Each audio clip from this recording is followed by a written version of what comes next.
السلام علیکم ورحمۃ اللہ وبرکاتہ۔ اسلامیات 9th class Lahore garrison school کی طرف سے یہ لیکچر ہے۔ اس کا پیج نمبر 18۔ اس کے کویسچن آنسر کمپلیٹ ہو چکے تھے۔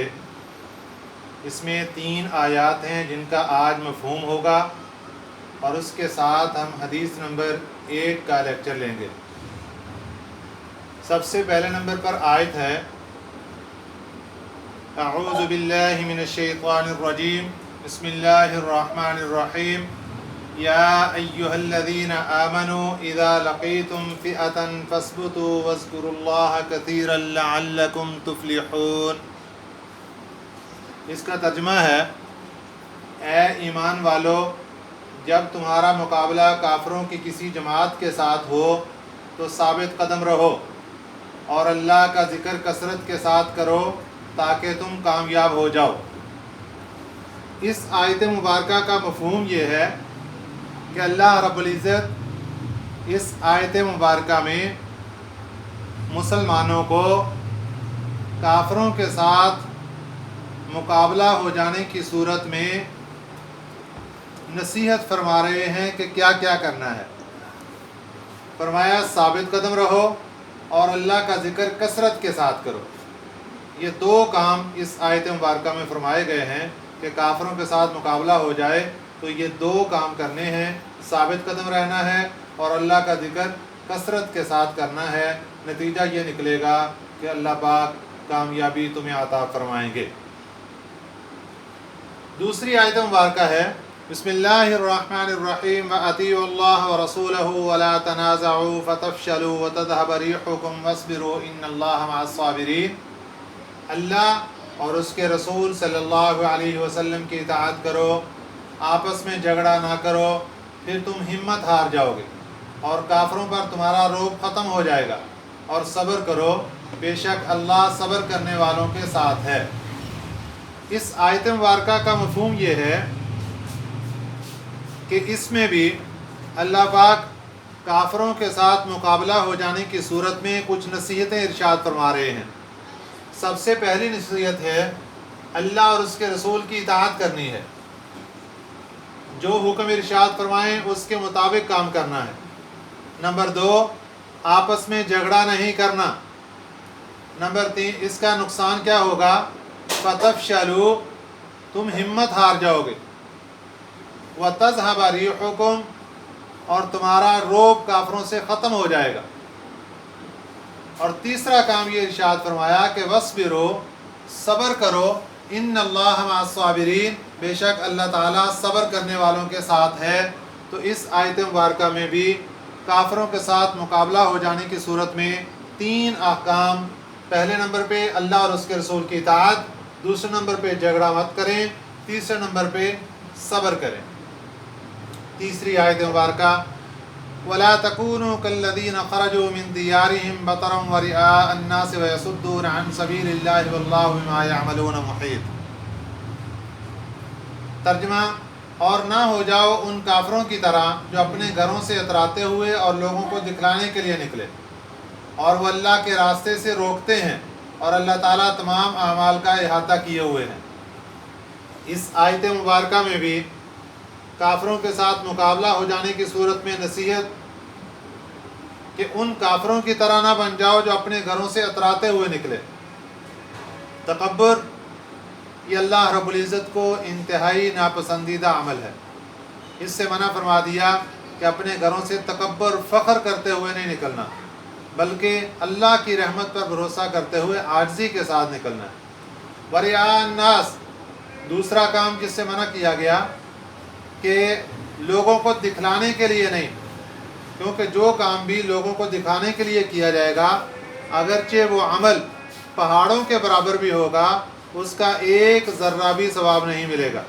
اور اگر کوئی عمل اللہ کو دکھانے کے لیے ہے اور وہ اگرچہ چھوٹا بھی ہو تو اس کا بھی عمل، اس اجر کا عمل اللہ پاک اس کا ثواب بہت زیادہ عطا فرمائیں گے۔ وَيَصُدُّونَ عَن سَبِيلِ اللَّهِ، اور کافروں کا یہ تیسرا عمل کہ وہ اللہ کے راستے سے لوگوں کو روکتے ہیں۔ لہذا مسلمانوں، تم ان کافروں کی طرح نہ بن جانا کہ اللہ کے راستے سے روکنے کا ذریعہ بنو۔ کہ اللہ تعالیٰ تمام اعمال کا احاطہ کیے ہوں، اللہ کو سب کچھ معلوم ہے۔ تینوں آیات کا ترجمہ اور مفہوم اچھے طریقے سے یاد کر لینا ہے اور لکھ لینا ہے۔ حدیث نمبر 1، افضل الاعمال لا الہ الا اللہ و افضل الدعاء الاستغفار۔ ہمارے نبی صلی اللہ علیہ وسلم کا ارشاد گرامی ہے، سب سے فضیلت والا عمل لا الہ الا اللہ ہے اور بہترین دعا استغفار ہے۔ اس حدیث مبارکہ میں ہمارے نبی صلی اللہ علیہ وسلم نے 2 حکم ارشاد فرمائے ہیں۔ یہ حدیث مبارکہ 2 اجزاء پر مشتمل ہے۔ پہلا جز لا الہ الا اللہ، یہ سب سے فضیلت والا عمل ہے۔ دوسرا جز افضل الدعاء الاستغفار، سب سے بہترین دعا استغفار کرنا ہے۔ یہ جو پہلا جز ہے، سب سے فضیلت والا عمل لا الہ الا اللہ، یہ ہمارے کلمہ طیبہ کا پہلا جز ہے، لا الہ الا اللہ۔ دوسرا جز محمد الرسول اللہ صلی اللہ علیہ وسلم، یہ کلمہ توحید کہلاتا ہے۔ سیدنا آدم علیہ السلام سے لے کر ہمارے نبی آخر الزماں حضرت محمد الرسول اللہ صلی اللہ علیہ وسلم تک جتنے بھی انبیاء آئے، اللہ پاک نے سب کو الگ الگ کلمہ عطا فرمایا۔ ہر نبی کے کلمہ کا پہلا جز یہی تھا، لا الہ الا اللہ، اور اگلا جز اس نبی کے نام کے ساتھ بدلتا رہا۔ جیسے حضرت آدم علیہ السلام تھے تو کلمہ چلتا تھا لا الہ الا اللہ آدم صفی اللہ، اس کے بعد کلمہ طیبہ بن گیا لا الہ الا اللہ نوح نجی اللہ، اس کے بعد لا الہ الا اللہ ابراہیم خلیل اللہ، لا الہ الا اللہ موسیٰ کلیم اللہ، لا الہ الا اللہ عیسیٰ روح اللہ، لا الہ الا اللہ محمد الرسول اللہ صلی اللہ علیہ وسلم۔ تو اس کلمے کے اندر اللہ پاک نے اپنی توحید کا ذکر فرمایا ہے، جس کا مطلب یہ ہے لا الہ الا اللہ، کہ اللہ کے سوا کوئی معبود نہیں ہے، اللہ کے سوا کوئی عبادت کے لائق نہیں ہے، اللہ کے سوا کوئی مختار کل نہیں ہے، اللہ کے سوا ہمارا کوئی مشکل کشا نہیں ہے، اللہ کے سوا ہمارا کوئی داتا نہیں ہے، اللہ کے سوا ہماری کوئی مشکلیں حل کرنے والا نہیں ہے، سب کچھ کرنے والی اللہ کی ذات ہے۔ یہ ہے اس چھوٹے سے کلمے کا اتنا بڑا مفہوم ہے، سب کچھ کرنے والی اللہ کی ذات ہے، اللہ کے علاوہ کوئی کچھ نہیں کر سکتا۔ کلمے کا دوسرا جز ہے افضل الدعاء الاستغفار، بہترین دعا استغفار ہے۔ سب سے فضیلت والا عمل لا الہ الا اللہ اور بہترین دعا استغفار ہے۔ استغفار ایک ایسا عمل ہے، ہمارے نبی صلی اللہ علیہ وسلم ہر فرض نماز کے بعد استغفار کیا کرتے تھے اور فرمایا کرتے تھے کہ میں روزانہ 100 مرتبہ استغفار کرتا ہوں،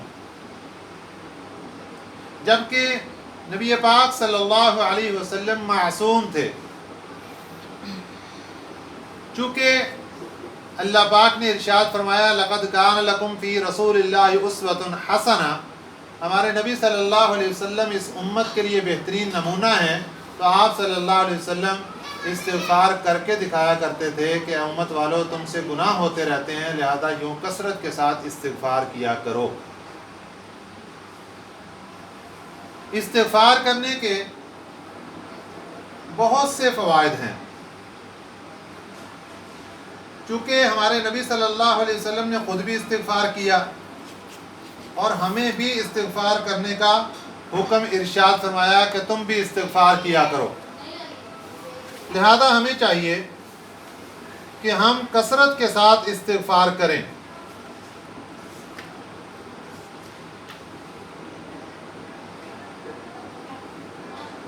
استغفار کس لیے کیا جاتا ہے؟ استغفار اصل میں نام ہے اپنے گناہوں سے توبہ کرنا۔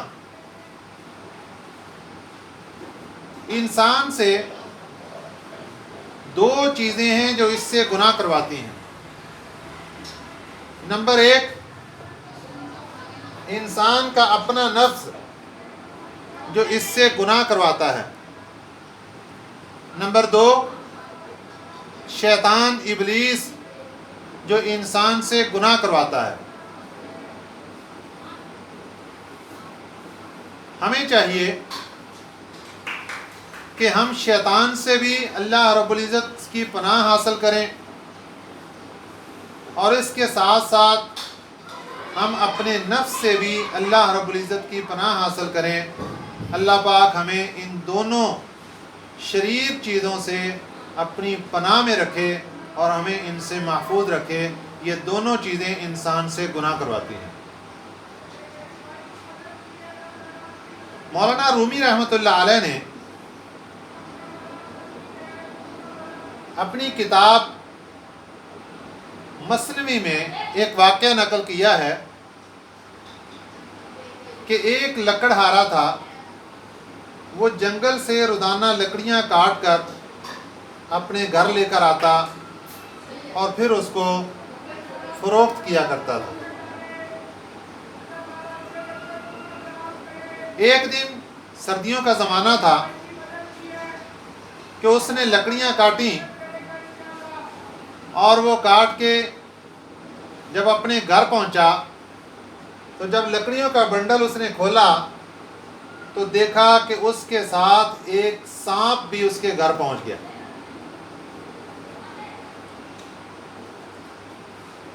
لیکن اس نے جب دیکھا تو محسوس ہوا کہ سانپ مر چکا ہے۔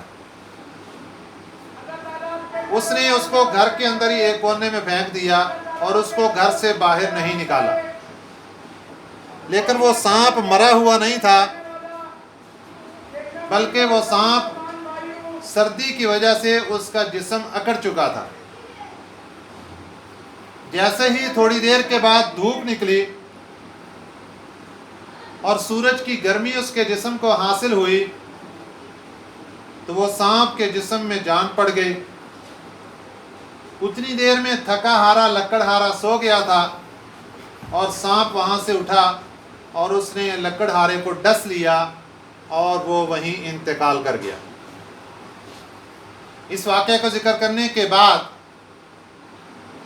مولانا رومی رحمۃ اللہ علیہ لکھتے ہیں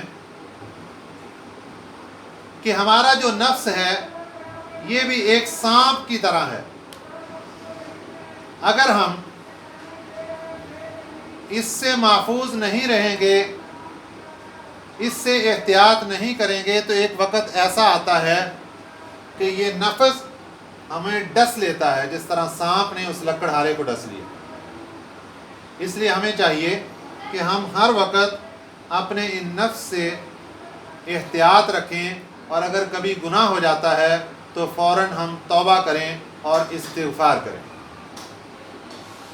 استغفار اصل میں توبہ کی طرف چلنے والے راستے کا نام ہے۔ اور ہمیں کون سا استغفار کرنا چاہیے؟ ایک دعا ہے جس کے بارے میں ہمارے نبی صلی اللہ علیہ وسلم نے ارشاد فرمایا کہ یہ سید الاستغفار ہے۔ 5واں کلمہ، اللہم انت ربی لا الہ الا انت خلقتنی وانا عبدک وانا علی عہدک ووعدک ما استطعت اعوذ بک من شر ما صنعت ابوء لک بنعمتک علی وابوء بذنبی فاغفر لی فانہ لا یغفر الذنوب الا انت۔ ہمارے نبی صلی اللہ علیہ وسلم نے ارشاد فرمایا، جو شخص صبح کے وقت پورے یقین کے ساتھ اس کلمے کو پڑھ لے گا، اگر شام تک اس کا انتقال ہو جاتا ہے تو وہ بندہ سیدھا جنت میں جائے گا،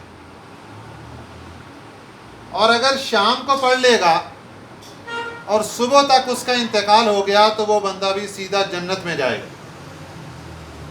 یہ تو ہے سید الاستغفار، پانچواں کلمہ بھی اس کو کہتے ہیں۔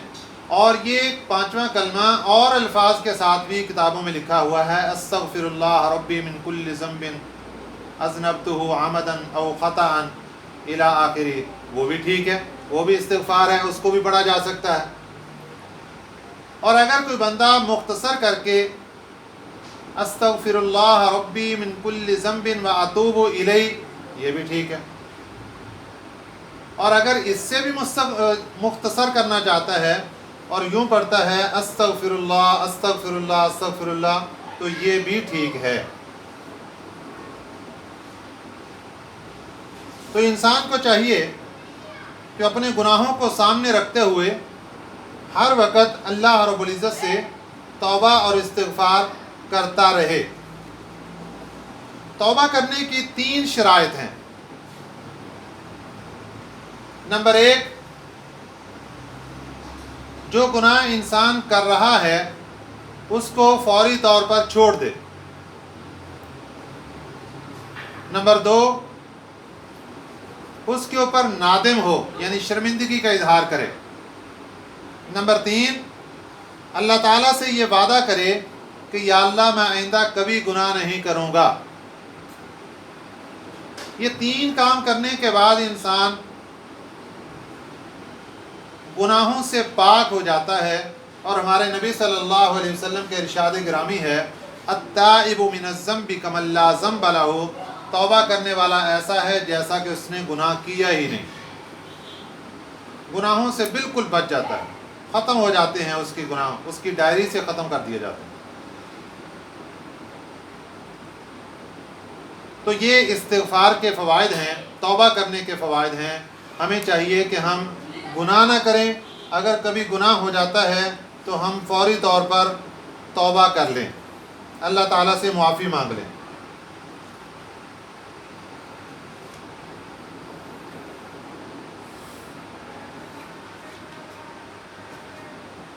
توبہ کرنے کے یعنی استغفار کے اور بھی بہت سے فوائد ہیں۔ اصل میں شیطان جو ہمارا سخت دشمن ہے وہ ہمیشہ ہمارا نقصان ہی چاہتا ہے۔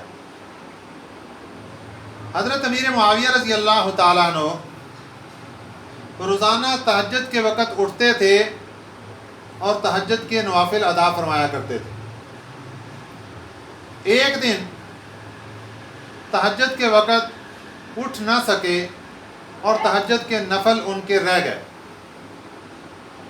جب بیداری ہوئی، فجر کی نماز کا وقت تھا، فجر کی نماز پڑھی اور اس کے بعد سارا دن اپنے آپ کو ملامت کرتے رہے کہ تو نے تہجد نہیں پڑھی، تہجد نہیں پڑھی، بہت پریشان رہے۔